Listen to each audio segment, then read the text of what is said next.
Olá, pessoal. Tudo bem com vocês? Eu espero que sim, tá? Espero que todo mundo esteja bem, esteja animado para o nosso retorno às aulas do Colégio João Carneiro. E eu tenho certeza que será um momento que nós, embora, né, tenhamos essa dificuldade ainda, né, com essa pandemia, mas logo vai passar e a gente vai poder estar junto de novo. E, né, não vamos deixar de estar juntos aí pelos WhatsApp, conversando, trocando aí, tirando dúvidas de vocês. E essa aula de hoje que eu vim gravar, pessoal, é de ecologia, tá? Se tem algum estudante que entrou, né, e não, ou aqueles que, né, não tiveram muito tempo para ter contato comigo, eu sou a professora Jaqueline, tá? Eu trabalho com a disciplina de biologia. E nós vamos aqui começar o nosso conteúdo do terceiro bimestre, tá? No terceiro bimestre, nós vamos estar dando uma estudada na ecologia, tá? E para estudar, pessoal, para estar explanando com vocês os conceitos, eu estarei utilizando aqui o site Planeta Bio, tá? Esse site é maravilhoso. Eu estou utilizando porque as informações lá realmente são muito boas e dá para acompanhar bem, eu acredito, tá? Então, aproveitem a aula, façam anotações e dúvidas, vocês me procuram, tá? Me procurem aí, que eu estou à disposição de vocês. E um grande abraço, né, para todo mundo aí, um abraço, assim, de início de semestre, tá bom? Então, eu vou compartilhar aqui uma tela com vocês, que é a tela do site Planeta Bio, para a gente conseguir fazer a nossa aula de hoje.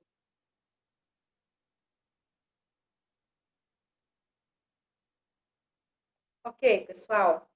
Então, o nosso estudo hoje, ele é referente à ecologia, que é nada mais é que um ramo da biologia que estuda as relações que existem entre os seres vivos e o ambiente, tá? E também é possível observar que essa ciência, ela utiliza-se aí da questão de que o planeta Terra tem níveis diferentes de complexidades, tá? Então, os níveis de organização da vida no meio é um nível de organização que é hierárquico, tá? Como assim hierárquico? Tá? Porque segue aí, ó, no sentido, por exemplo, aqui, ó. Nós temos o nosso planeta Terra, que é chamado biosfera, certo? Porque aqui tem um conjunto de relações, tem seres vivos, tem os fatores bióticos, abióticos, que a gente vai comentar esses conceitos, tá? E dentro da biosfera, nós encontramos os ecossistemas, tá? Que são aí conjuntos de ambientes diferentes, com seres vivos, certo?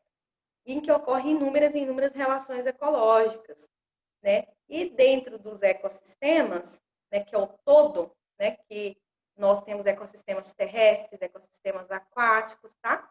Nós vamos encontrar comunidades, certo? O que são as comunidades? São as espécies, as várias espécies que vão estar inseridas aí num determinado ambiente, certo? Um determinado ecossistema.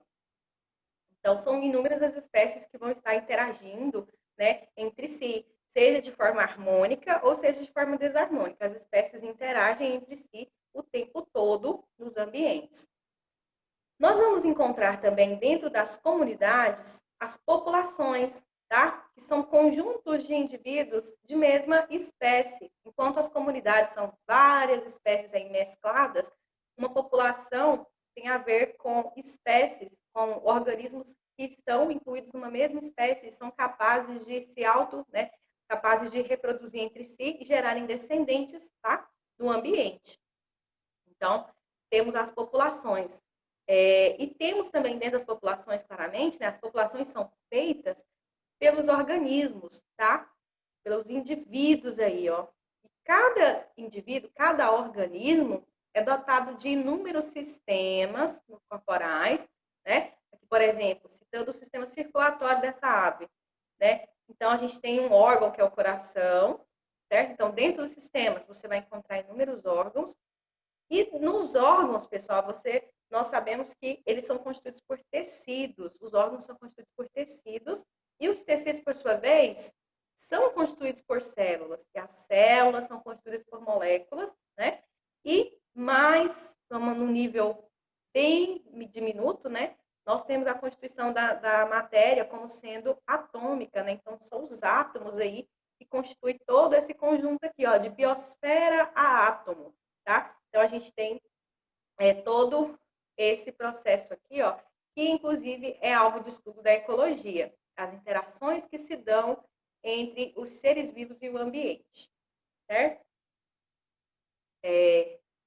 Agora vamos dar uma olhadinha sobre um conceito que é muito relevante para o estudo da ecologia, que é o conceito de nicho ecológico. Nicho ecológico, galera, trata-se de um conceito que tem a ver com inúmeros aspectos da vida de uma determinada espécie.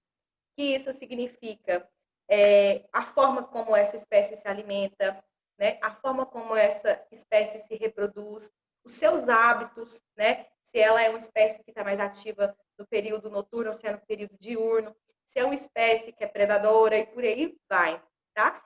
Então, vamos utilizar como exemplo aqui para a gente elencar, para nós explanarmos aqui como é o nicho ecológico da onça sussuarana, esse bichinho, esse felino. Então, vamos lá, alimentação. A alimentação desse animal é uma alimentação notadamente carnívora, é um predador nato, tá? De hábito noturno, certo? Esse animal, ele é mais ativo durante a noite, porque ele caça, e ele caça sozinho, isso é interessante. Ele é um caçador solitário. E ele é capaz, esse animalzinho é capaz de subir em árvores e morros e podem até mesmo, pessoal, atingir uma velocidade aí de até 80 quilômetros, tá, por hora. Esse animal é muito veloz. Sobre a questão das presas, quem são os outros seres que vão estar interagindo com ele, servindo de presa? Várias espécies de mamíferos, peixes, tá? E temos ainda o aspecto reprodutivo.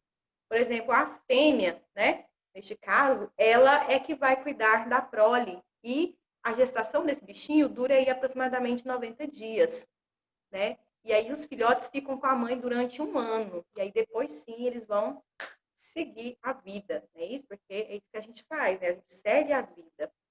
Mas, enfim, todos esses aspectos aqui desse exemplo, que é a espécie da sussuarana, são aspectos que estão envolvidos no conceito de nicho ecológico, tá? Nicho ecológico, então, é tudo que tem a ver, tudo que se refere àquela espécie. Aí eu estou me referindo ao nicho ecológico daquela espécie, tá bom? Vamos seguir aqui, galera. Vamos agora para um outro conceito importante da ecologia, que é o conceito de habitat. O conceito de habitat, pessoal, envolve um ambiente físico, tá? Que uma determinada espécie ocupa.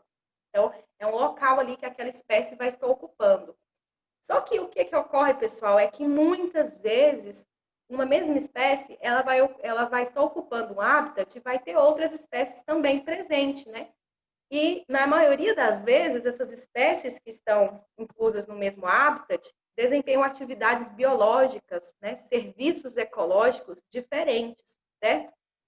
Mas acontece, às vezes, de algumas espécies, às vezes não, né? Deixa eu corrigir. Acontece muito na natureza de ocorrer a coexistência dessas espécies no mesmo habitat, desde que elas explorem nichos ecológicos diferenciados. Porque, por exemplo, se eu tenho 2 ou mais espécies num determinado ambiente, num habitat, e essas espécies utilizam uma mesma fonte de alimento, logo elas vão competir por aquele alimento, né? Isso não é legal, porque acaba diminuindo o número de indivíduos da população, acaba, né, causando uma situação que não é legal, que a gente já vai comentar agora aqui, tá? O que acontece quando espécies ocupam nichos ecológicos similares. Então, vamos aproveitar esses recursos excelentes aqui do Planeta Bio, né? Que é o site que eu estou utilizando, para a gente ver aqui, ó, essa fotografia, na verdade, é um habitat de inúmeras espécies, de inúmeros seres vivos diferentes entre si, como plantas, moluscos, tá? Peixes, anfíbios, fungos, insetos. Então, todo mundo está aqui no mesmo habitat, mas o que acontece? Eles exploram nichos ecológicos diferentes. Porque quando ocorre uma sobreposição de nicho ecológico, a gente tem 2 situações que podem ocorrer. tá? Que a gente vai falar também. Que é isso, que é o que está sendo falado nesse slide. O que é a sobreposição de nichos ecológicos, professora? Sobreposição de nichos ecológicos se referem à situação na qual temos espécies diferentes entre si, que estão inseridas no mesmo habitat e que, por sua vez, ocupam nichos ecológicos similares. Elas se alimentam de uma maneira similar, elas têm um hábito que é muito similar também, no sentido que é diurno ou que seja noturno, né? Ou um processo reprodutivo similar. E aí, dessa maneira, ocorre uma sobreposição. O que é a sobreposição? Esse processo de duas espécies distintas ou mais terem alguma coisa em comum aí, no seu modo de vida, tá ok? E aí, pessoal, acontece muito, né, de viver em um mesmo ambiente físico, de viver em um mesmo habitat, espécies que vão competir por recursos naturais, por alguns alimentos, né? Por exemplo, por território, por luz ou por nutrientes, né? Então, isso sempre acontece, né? Muitas vezes isso acontece aí de ocorrer uma competição parcial desses recursos, tá ok? Então, temos aqui um exemplo bastante legal, que é na savana africana, em que a gente tem 3 grandes felinos que competem entre si pelos mesmos recursos naturais. Esses 3 grandes felinos se trata do leão, do guepardo e do leopardo. Então, tem esses 3 grandes predadores ali vivendo, né, no mesmo habitat, e inclusive eles competem aqui por essa mesma presa, ó, que é um antílope, certo? Então, isso aqui acontece muito na natureza, que nada mais é do que a sobreposição de nicho. O nicho alimentar aqui desses 3 felinos está se sobrepondo, né? Então, o que significa que eles provavelmente vão disputar essa presa.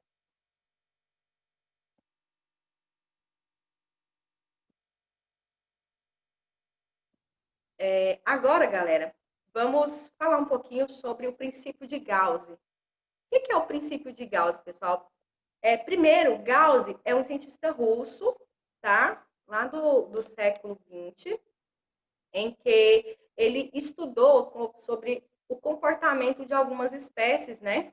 Para entender aí essa questão de como que era essa interação. O que poderia acontecer se duas espécies ocupando aí o mesmo nicho ficassem juntas. Então, teve esse estudo aqui dele, esse estudo aqui, sobre como que era o processo aqui de interação entre duas espécies de paramécios, tá? De duas espécies de protozoários aqui. E esses bichinhos, pessoal, para entender essa experiência dele, né? E essa experiência dele vai nos trazer um conceito que é o princípio da exclusão competitiva, ele foi formulado da seguinte maneira.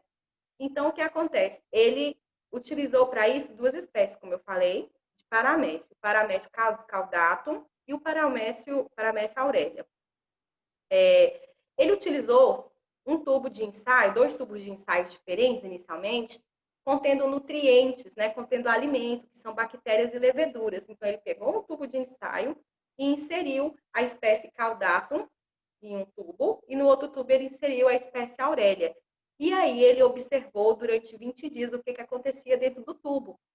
Como as duas espécies tinham nutrientes, então essa espécie ela se reproduziu e se proliferou. Ela foi eficiente em capturar alimento. Ambas as espécies separadas, tá? Porque em 2 tubos foram 2 tubos diferentes de ensaio a priori.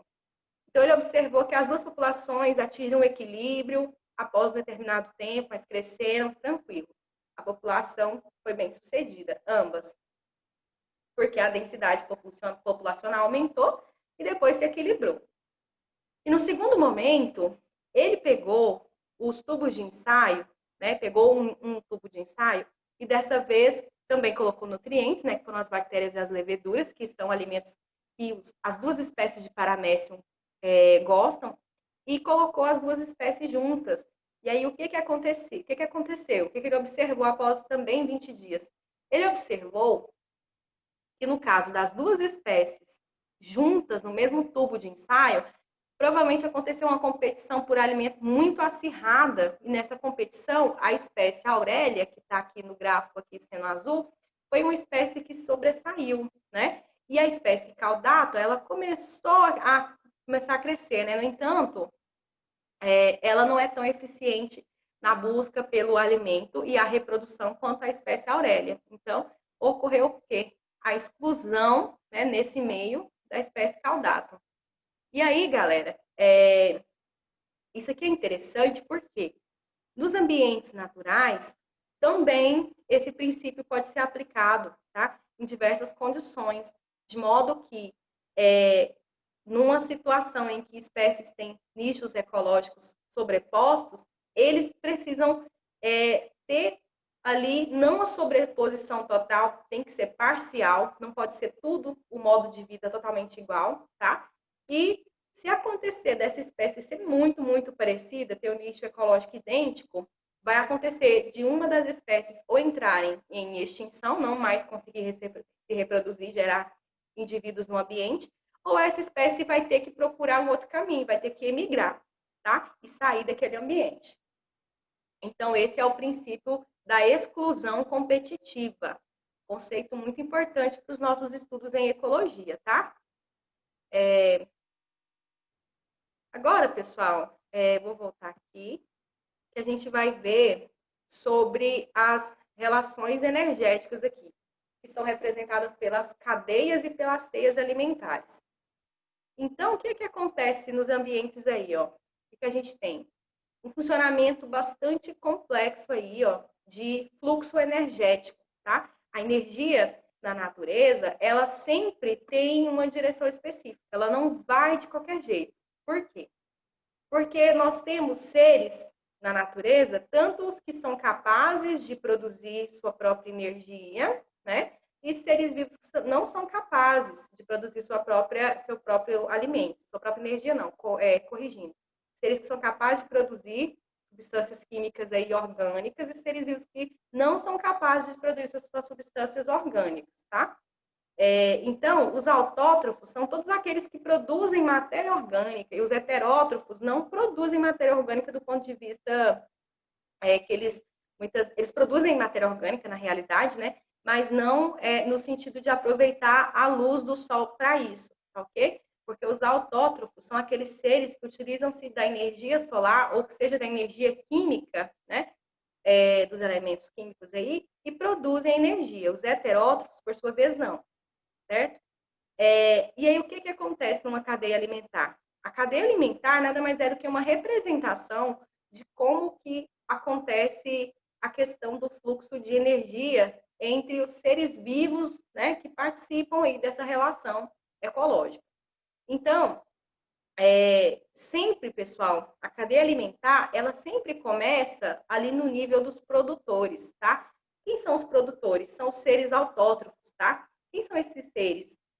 São os vegetais, são as algas, tá? Cianobactérias, alguns protozoários, alguns protistas, tá?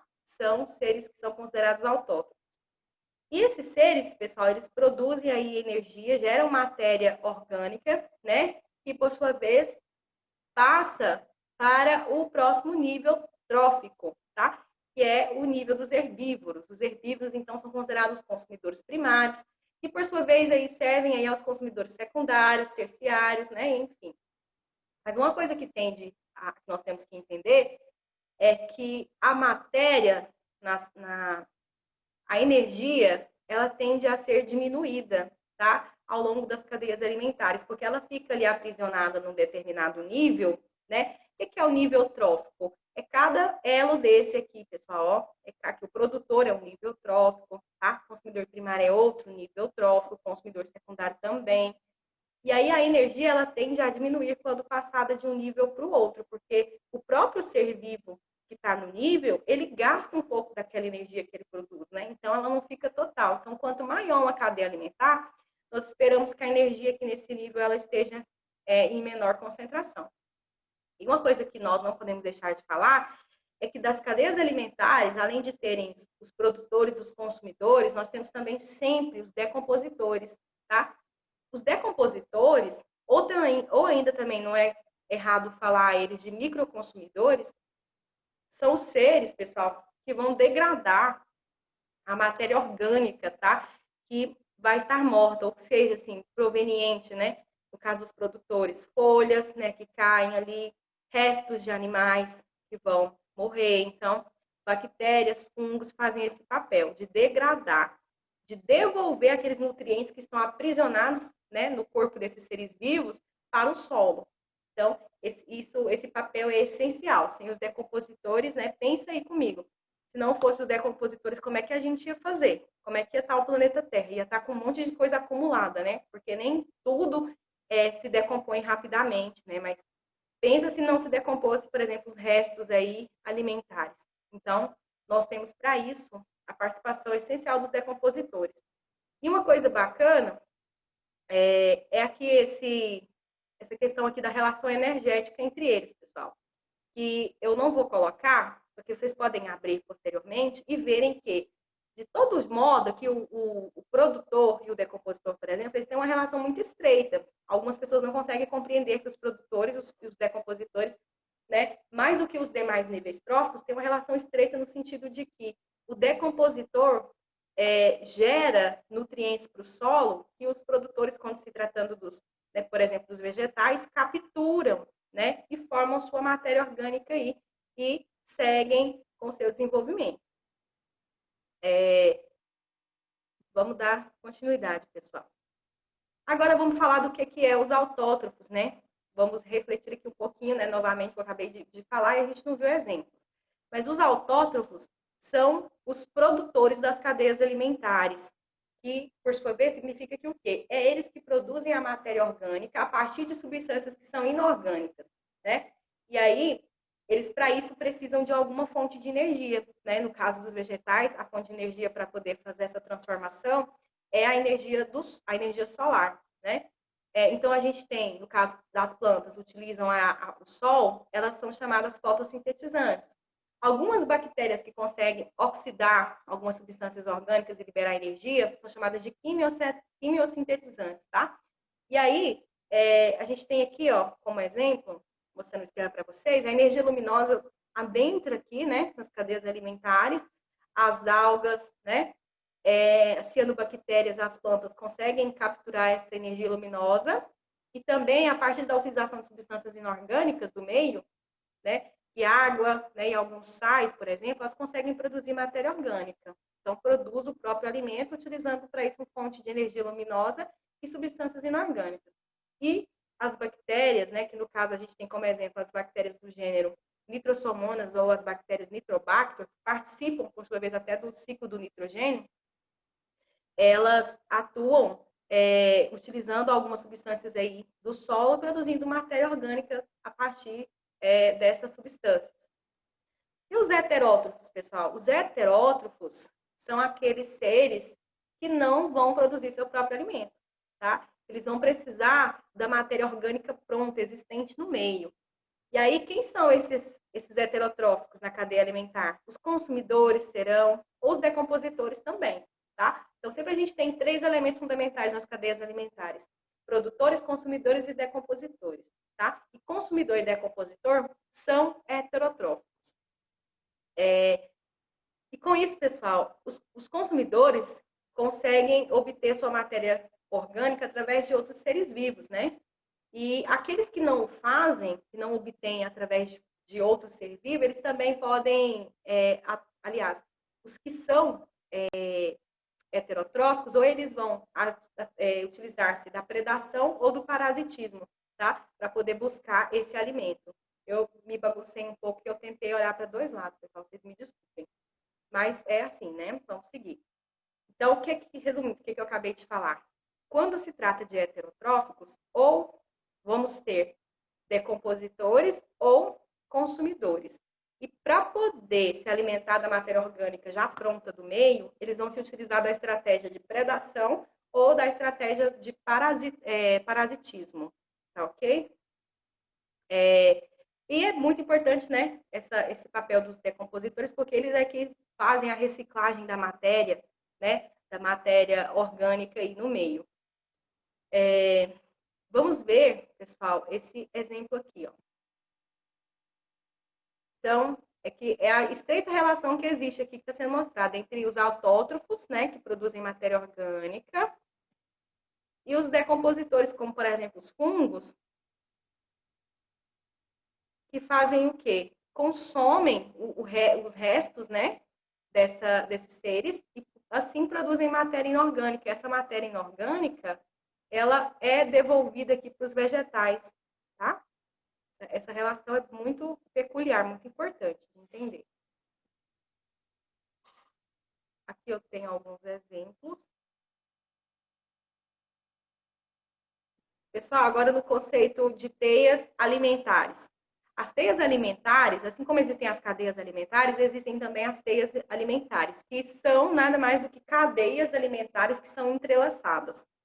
E o que acontece? A teia alimentar ela é complexa, certo? Porque é um monte de organismos ali que vai participar dessas relações alimentares e ela é muito completa, tá? E ela é bem mais real, digamos que assim, né, do que uma cadeia alimentar, porque a cadeia alimentar geralmente ela está num nível bem restrito de observação, mas a teia alimentar não, tem um olhar mais amplo. Então vamos entender aqui, ó, o que acontece na teia alimentar. E a teia alimentar ela se configura muitas vezes porque você tem que vários organismos ocupam mais de um nível trófico, tá ok? Vamos ver aqui esse exemplo. Olha só, pessoal, por que é teia? Que a gente tem os produtores, que está aqui ó, em P de produtor, C1 é consumidor primário, C2 consumidor secundário, C3 consumidor terciário, C4 consumidor quaternário, tá? Então a gente tem aqui, por exemplo, o milho. O milho, que é o produtor, ele está participando de uma cadeia alimentar que está envolvendo aqui ó, um roedor e, ao mesmo tempo, uma cadeia alimentar que está envolvendo um besouro.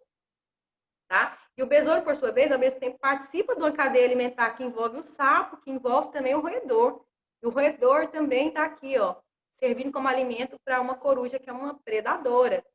O sapo para serpente e por aí vai, tá? Então, as teias alimentares mostram para a gente esse conjunto de relações. E muitas vezes, nós não temos os seres ocupando apenas um nível trófico, né? Eles podem ocupar mais de um nível trófico diferente. Então, aqui, ó, ao mesmo tempo que o besouro, para poder entender, ao mesmo tempo que o besouro é um consumidor, ele é um consumidor primário, né? O besouro não é um bom exemplo. Peraí. O sapo é um consumidor secundário, né? Mas ao mesmo tempo ele vira alimento aqui, né? Então, desse modo a gente tem que os seres vivos podem ocupar posições diferentes aí.